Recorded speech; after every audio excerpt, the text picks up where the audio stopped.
Sorry, I'm a little scattered this morning. All right.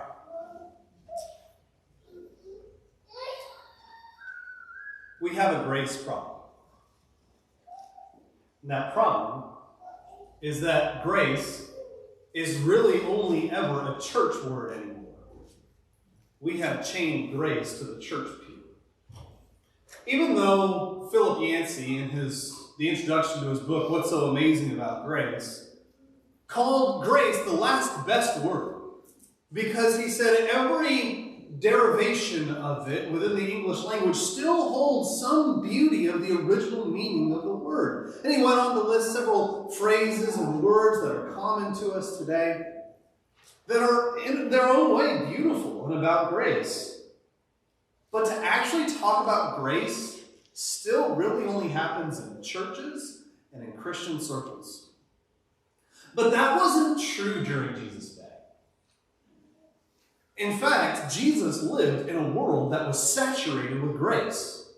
That's not to say that everyone in Jesus' day was more kind or automatically more loving, but it meant that grace referred to everyday common occurrences.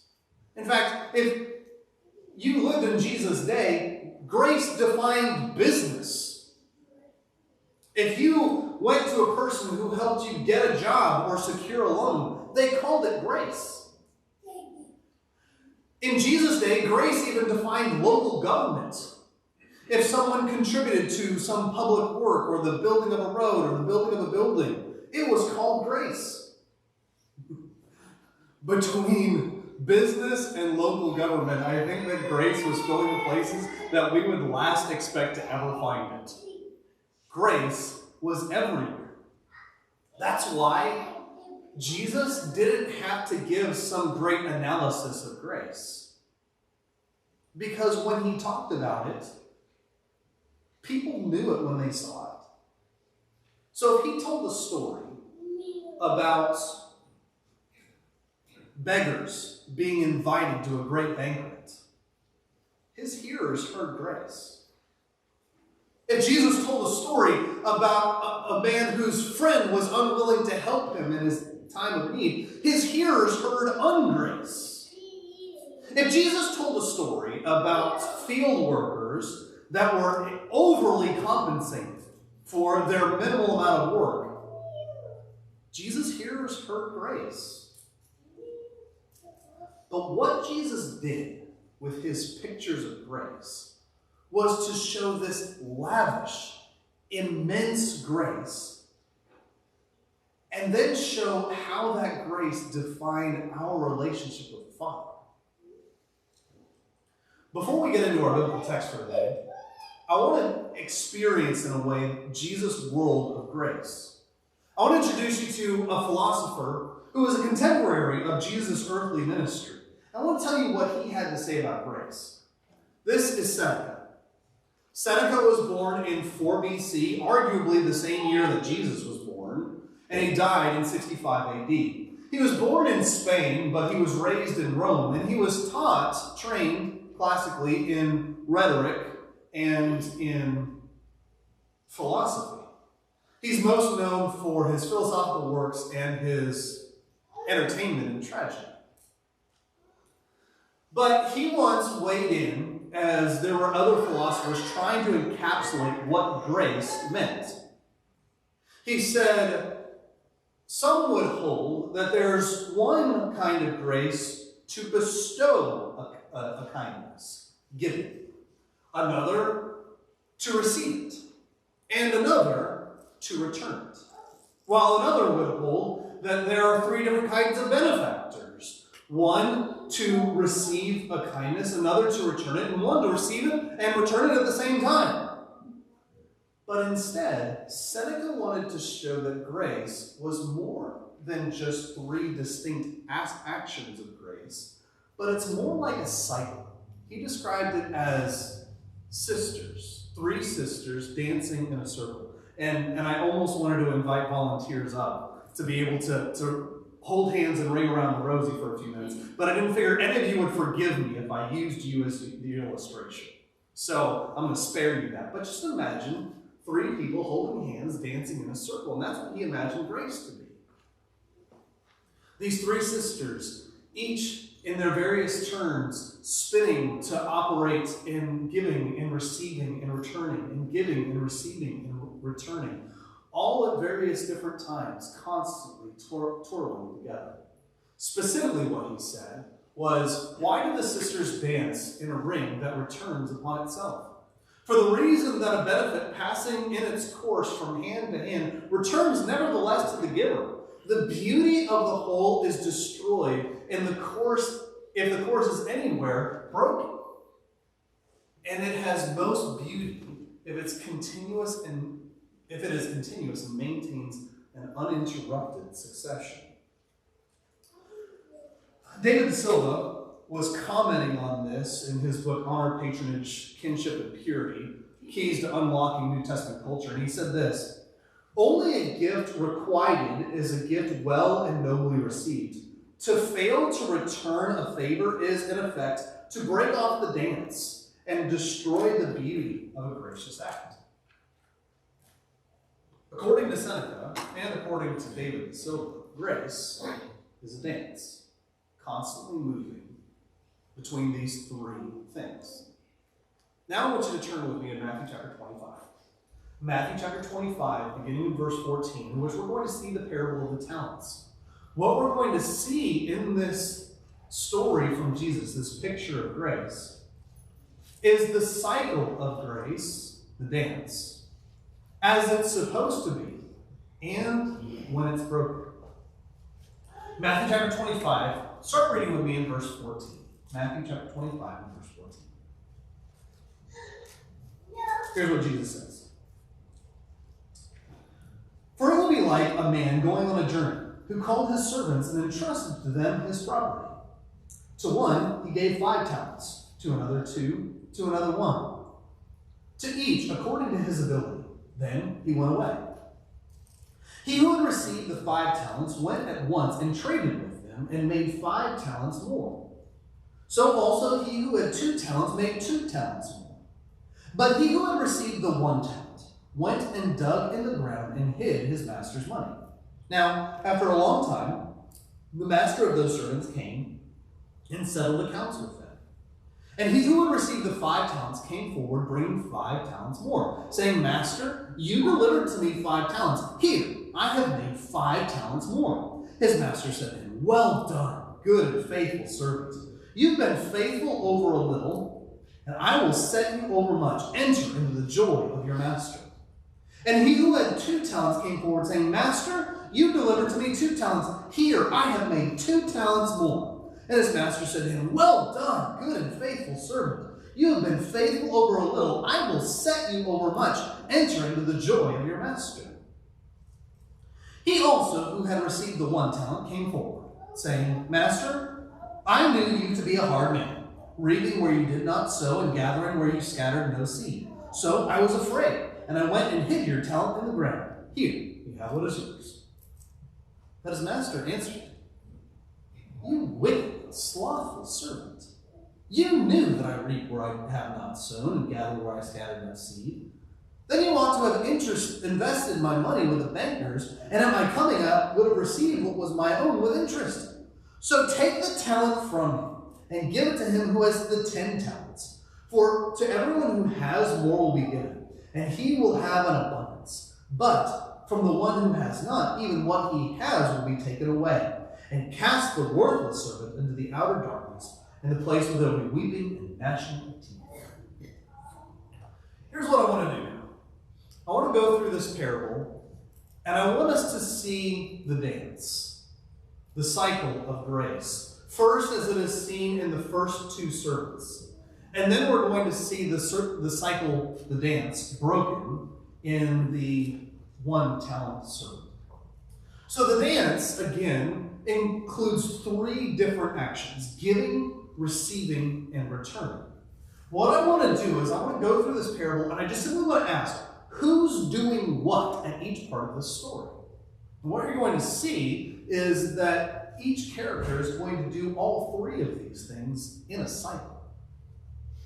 So who is doing what? Who's doing the giving? Who's doing the receiving? Who's doing the returning at each point in the story? The first thing that we're going to see is in Matthew chapter 25, verses 14 to 15. It's in this beginning of the parable that Jesus says that a man was going off on a journey, and he entrusted his property to his servants. And he gave to them one 5 talents, and to another 2 talents, and to another 1 talent. I want to ask just 2 questions concerning this part of the text. And first is, what is a talent? And second is, what does the talent represent?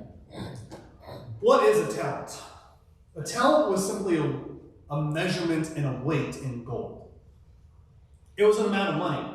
And honestly, it was a ridiculous amount of money, too. So, a talent, some have said in ancient times that it was a person, the average weight of a person in gold. If you had 1 talent, you were literally worth your weight in gold.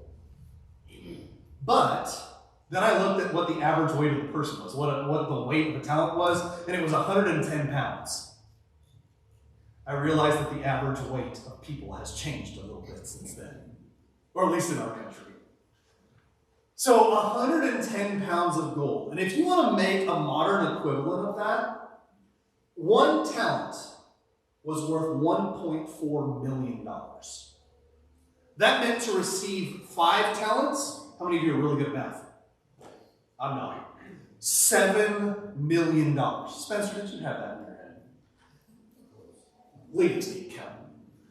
$7 million is what the first was given. To receive 2 talents was $2.8 million. And to receive the 1 talent, $1.4 million. Hang on to your hats, because next week we're going to talk about the guy who owed 10,000 talents, or $14 trillion. So here, at the beginning of this story, this master gives to these servants an incredible amount of money. But what's it supposed to mean? What does the talent represent? And every time that I have heard this parable taught, the one teaching automatically goes from the weight or even the conversion to money to talking about the strengths and abilities that each individual has. In fact, I will tell you that as I was beginning this sermon, I had this sermon half written a week ago. And I had started by a personal inventory by which I was going to help you ascertain what are your strengths and what are your abilities. And it's probably for that reason that what do you call a particular gift or ability in English? You call it talent.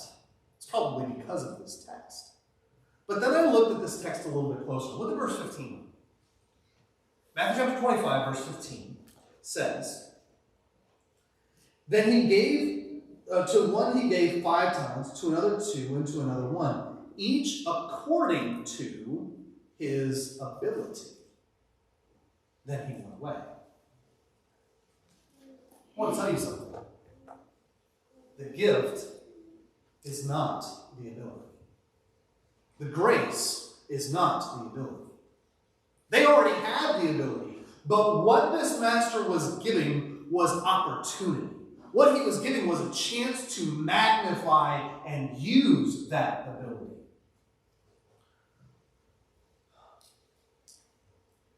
France, who wrote a commentary on the book of Matthew, said this: the talents represent not the natural gifts and aptitudes which a person has, but the specific privileges and opportunities of the kingdom of heaven that the responsibilities that they entail. So here's what we learn about grace from this passage. If grace isn't the ability, grace empowers our abilities. It is no doubt that there are all kinds of very able people in the world. People who have a lot of gifts and a lot of opportunities that they have. But they care nothing about God or his grace.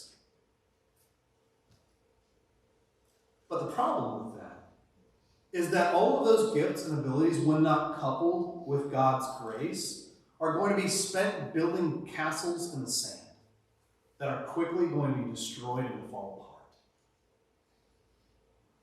Grace gives direction and purpose and opportunity to the gifts and abilities we have. That's what God gives us. Opportunity, responsibility, and direction. So at this point in the story, the master is doing the giving, and the servant is doing the receiving. But then, if you go to Matthew chapter 25, verses 16 and 17, here's again what it says. It says, "He who had received the 5 talents went at once and traded, and he made 5 talents more. So also he who had 2 talents made 2 talents more." At this point, the servant is coupling his abilities with the grace, the gift that God has given, the opportunities and the responsibilities, and he's grinding. He is endeavoring. He's working hard to make a return for the master.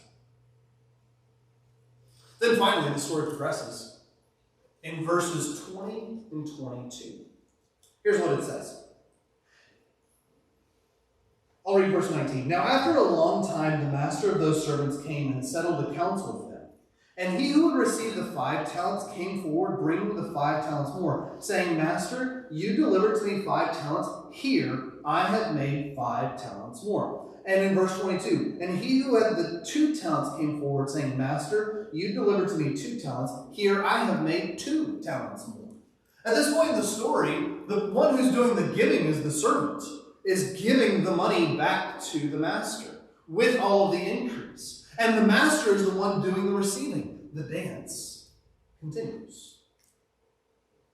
But I want to know what this passage means. So this passage, in verses 20 and 22, when the master returns and settles accounts with his servants, this is supposed to be a picture of judgment. In fact, if you look at this passage within the parables and teachings that surround it, you're going to see constant pictures of the Lord's return and the subsequent judgment. Go with me to Matthew chapter 24 and verse 44. Matthew 24 and verse 44 says, "Therefore, you must also be ready, for the Son of Man is coming at an hour that you do not expect." So there's the coming of the one in authority, there's the coming of the Son of Man, and they're supposed to be ready for it. Then, beginning in verse 45, he tells them a parable about a faithful servant, where the master goes away and leaves the servant with responsibilities and work to do. And as he goes away, he eventually comes back and he finds one servant working. And he rewards him. What he says to him specifically is, "Truly I say to you, he will set him over all his possessions." And what's fascinating about that is if you go to verse 21 in chapter 25, it says, "His master said to him, 'Well done, good and faithful servant. You've been faithful over little. I will set you over much.'" It's the same reward that's given to these. So there's also the unfaithful servant who's not working when the master returns. And him, it says in verse 51, he is cut in pieces and put him with the hypocrites in that place where there is weeping and gnashing of teeth. You're going to hear that phrase again in chapter 25, verse 30, when the 1-talent servant is cast out into the outer darkness in the place where there's weeping and gnashing of teeth. You're supposed to see all of these together. Then in chapter 25, verse 1, he tells a story about 10 virgins who are waiting to enter into a wedding feast. And when they do, the bridegroom is delayed, and so they're waiting with their lamps filled with oil. But there were some of them who were unprepared. And so when the bridegroom finally returns and they're asleep, they don't have enough oil to go in. And therefore, they have to go find some. And when they arrive at the wedding, they're not allowed to enter. In fact, they're left outside in the dark. Kind of like the one to whom it is said, "And cast the worthless servant into the outer darkness." Then finally, after our parable for the day, there is, beginning in verse 31, the picture of the final judgment, in which the Son of Man comes in glory and his angels with him, and he will sit on his glorious throne. And he's going to take the righteous and he's going to reward them. And then he's going to take the wicked and he's going to punish them. So over and over again in this story, this scene in which the master returns and settles accounts is constantly seen as a picture of judgment. So then what happens? In verses 21 and 23, now you're going to see the master giving and the servant again receiving. Because it says, "And his master said to him, 'Well done, good and faithful servant. You've been faithful over a little. I will set you over much. Enter into the joy of your master.'" See if this sounds familiar. Verse 23. "And his master said to him, 'Well done, good and faithful servant. You've been faithful over a little. I will set you over much. Enter into the joy of your master.'" It's kind of amazing that once again, even after having returned the talents to the master, now the master is just giving more grace and giving again. It's cool to me that in this passage, you know the first servant who had 5 talents, do you know how many talents he gave to the master? Well, the first 5 and 5 talents more, 10 in total. And the one who had 2 talents, do you know how much he gave to the master? Well, there's 2 talents initially and 2 talents more, 4 in total. So one gives the master 10 and the other one gives him 4. And here's the amazing thing. They get the same reward. They're both given praise. "Well done, good and faithful servant." They're both actually even given more gifts. It says, "You've been faithful over a little, I will set you over much." And then the third thing that they receive is even more relationship with the master. "Enter into the joy of your master." Both of them, by God's grace, receive the same reward. I want to give you a quick aside. Just something to chew on. So if we're supposed to see this scene as the final judgment, right? In which one is going to be cast out in the place where there's weeping and gnashing of teeth. In this passage, the master says to the servants, "You've been faithful over a little. I will set you over much." It is not a stretch from this parable to conclude that our process of coupling our abilities with God's grace to do more work and service for Him continues into eternity. I'll just give you that to chew on. So this process, though, this dance of giving, receiving, returning, giving, receiving, returning, you just see each one of them constantly moving and doing different things. God and these servants are dancing. But now I want to show you the 1 talent servant. So Matthew chapter 25, verse 15, is where you also see that this 1 talent servant receives an incredible amount of money. Let's just start there. The master is giving, the servant is receiving, and he gives him 1 talent. Have you ever heard someone, a Christian, say, "I'm just a 1 talent Christian"? Have you ever heard someone say that? I have. Usually it's said by the person who is comparing themselves to other people and don't feel like they have as much that they can do or as much that they can offer. But if ever I hear someone say that, this is what I want to tell them. If you say, "I'm a 1 talent servant," do you know how much amazing grace that is? Oh, remember, what is 1 talent worth? $1.4 million. If someone gave that to you, would you walk around going, "Oh, I just have $1.4 million"? No, it's incredible. It's a great gift. And that's what this 1 talent servant receives. The difference is not the amount of money. It's what he chose to do with it. Because what he chose to do with it was that he refused to return a benefit to his master. He stopped the cycle. He stopped the dance. So what you see him specifically doing is, it says that he was afraid of his master. France, in his commentary, he said, one of the reasons may simply have been out of simple self-interest. If he expected to receive very little from his process of trading and earning for his master's sake, he might very well have just seen that he had nothing to earn from it, and so why bother?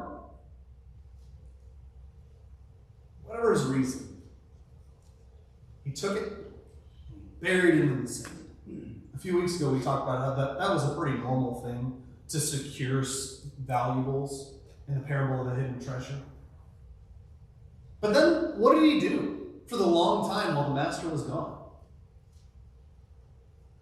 Nothing. I can totally imagine him sitting there with a remote in his hand, watching TV, doing absolutely nothing. He's called wicked and lazy eventually. But the important thing that we take from this is that he stopped the cycle. He stopped the dance. He didn't just bury his abilities. He buried grace too. And therefore, having buried grace, there was nothing else for him to experience but in Matthew chapter 25, verse 30, an absence of grace. Cast the wicked servant out into the darkness where there is weeping and gnashing of teeth. Having rejected the grace that was given him, he experienced ungrace. Let me wrap up. I want to give you 4 grace actions. 4 things to think about, 4 things to do. The first thing that I want to tell you that we can conclude from this passage is that grace unites our abilities with God's power. You have natural gifts and abilities. You have relationships. You have training. You have education. You have experiences. You have resources. You have natural gifts and abilities. What God does when he gives us grace is that he gives us an opportunity to use those for his purposes. It's not that God needs us or needs our abilities, but we need God for all of our abilities to be worth something, to build something that lasts. Grace unites our abilities with God's power. But the second thing that I want to tell you is this. There are no zero-talent Christians. You know how I told you that I often find Christians moping around saying, I'm just a one-talent Christian? It's usually that point at which we compare ourselves to other people. And one thing that this passage is clear about, even at the beginning, when he gives to one 5, and to another 2, and to another 1, each according to his ability, is that we are not all the same. And that's okay. But the thing that is going to render us unfruitful is not the gifts that God has given us, not the opportunities that God has given us. The thing that's going to render us unfruitful is a zero-talent attitude, which says, I can't do anything and I won't do anything. A lazy attitude, which doesn't want to do anything. There are no zero-talent Christians. There's only a zero-talent attitude. The third thing that I want to share with you from this story is that grace is an investment, not a retirement. I want you to count and just think about the opportunities that you have.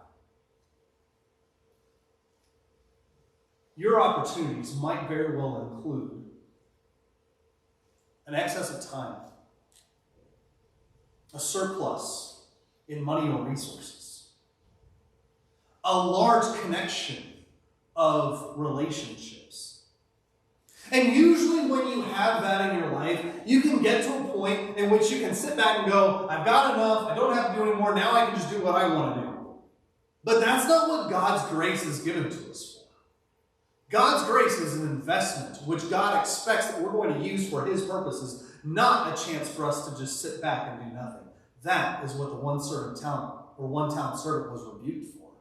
Is for thinking that what God had done for him gave him a retirement. The fourth and final thing that I want to share with you from this story is that grace returned is grace continued throughout eternity. What we saw from the 2 first servants, the one with the 5 and the one with the 2 talents, is that they constantly partnered with God in giving and receiving and returning, and giving and receiving and returning, and giving and receiving and returning. They constantly danced. And it was that cycle of grace that perpetuated even beyond this earthly life. So I want to give you one last exhortation, one last encouragement. Keep dancing. Keep giving. Keep receiving. Keep returning. Constantly take that which God has given you and use them for His service, for His glory. Keep dancing.